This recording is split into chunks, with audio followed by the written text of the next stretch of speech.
सत्संगत जी, प्यार से कहना धन निरंकार जी। जैसा कि थंबनेल में आप देखकर समझ ही गए होंगे कि आज दास बात समर्पण की करेगा।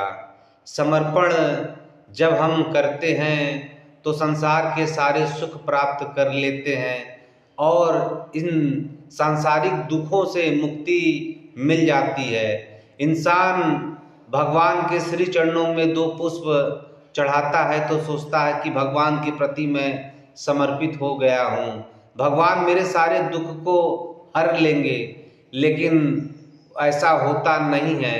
समर्पण केवल भगवान के श्री चरणों में 2 पुष्प चढ़ाने का नाम नहीं है। तो फिर समर्पण है क्या?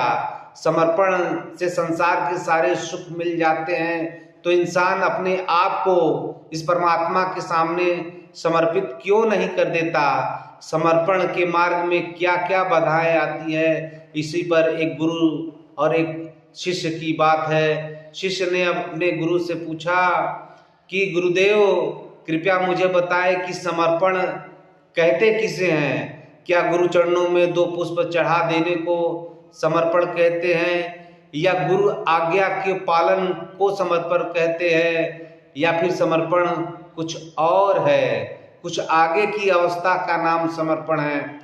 गुरुजी मुस्कुराए और कहे कि समर्पण कोई करने वाली चीज नहीं है, समर्पण हृदय के भाव हैं जो हृदय के गहराइयों से ही आते हैं।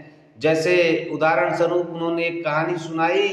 एक इंसान था जो बहुत गरीब था, वो अपने जीविकोपार्जन को बामुश्किल ही चला पा रहा था। 2 जून की रोटी भी कमाना उसके लिए बड़ा मुश्किल था, लेकिन वो भगवान के प्रति इतना समर्पित था कि अपने दिन की शुरुआत बिना भगवान के दर्शन के करता ही ना था। रोज भगवान के मंदिर में जाना, उनके दर्शन करना, उनके बाद अपने काम में लग जाना। लोग उसके कर्म को रोज देखते थे। एक दिन एक इंसान उस गरीब इंसान के पास आया, कहा कि आप रोज मंदिर जाते हो लेकिन आपकी दशा में कोई सुधार देखने को नहीं मिलता। 2 जून रोटी के लिए आप महंगे हो, फिर भी आप भगवान पर इतना विश्वास क्यों करते हैं? उस भगवान ने आपको दिया ही क्या है? तब उस गरीब भक्त ने जो जवाब दिया वो सुनने लायक है। उन्होंने कहा, मैं तो अपने प्रभु पर पूर्ण रूप से समर्पित हूँ, वो चाहे जिस अवस्था में रखे मैं उसी में खुशहाल हूँ। वो 2 जून की रोटी दे रहा है, उसका बहुत बड़ा शुक्राना है। वो 2 जून की रोटी भी नहीं देगा तो भी उसका बहुत बड़ा शुक्राना है, क्योंकि ये सांसें जो बेशकीमती है वो तो मुझे दे ही रहा है। अब इसमें भी मैं क्यों नुक्ता चीनी निकालूं भगवान की दी हुई चीजों पर? भगवान जो दे रहे हैं हमारे लिए बहुत दे रहे हैं, जो प्राप्त है वही मेरे लिए बहुत पर्याप्त है। जब ये बातें गुरु ने शिष्य को बताई तो शिष्य को समझ में आ गया कि समर्पण का भाव क्या है। समर्पण अपने आप को उस परमात्मा के सामने मिटा देने का नाम है। परमात्मा हमें जिस भी अवस्था में रखे, चाहे सुख में रखे तो भी उस परमात्मा का बहुत बहुत शुक्राना, और दुख में रखे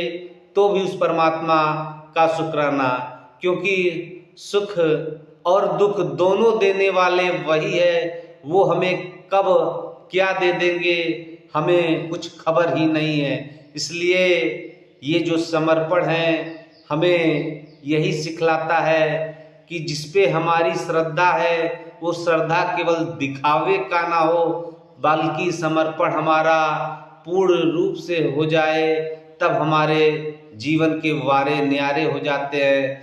आगे संतों का जीवन भी प्रेरणा स्वरूप हम सबके बीच में है। जब भक्त प्रहलाद पूर्ण रूप से भगवान विष्णु पर समर्पित हो गए तो पूरा इतिहास आप सभी जानते हैं कि भगवान उनको बचाने के लिए अवतार नरसिंह के रूप में लेना पड़ा। ये कहानियाँ हमें यही बताती हैं कि भक्त जब अपने प्रभु पर संसार के सारी मोह माया को त्याग कर पूर्ण रूप से अपने प्रभु पर समर्पित हो जाता है तो भगवान अपने भक्त को बचाने के लिए स्वयं ही इस धराधाम पर आ जाते हैं। तो ये दुख जो संसारिक दुख है उनकी औकात ही क्या जो हमको दुखी कर पाए। दुखी तो हम स्वयं अपने बनाए हुए जाल में ही उलझकर दुखी रहते हैं। और संत भगत जो अपने आप को परमात्मा के ऊपर समर्पित कर देते हैं उन्हें संसार का कोई भी दुख दुखी कर ही नहीं पाता। तो आइए हम भी सदगुरु के श्री चरणों में यही प्रार्थना, यही विनती, यही इल्तिजा, यही आशीर्वाद मांगे कि हमें भी आपके प्रति, प्रभु के प्रति पूर्ण रूप से समर्पण करने की शक्ति आ जाए। प्यारी साध संगत जी, प्यार से कहना जी, धन निरंकार जी।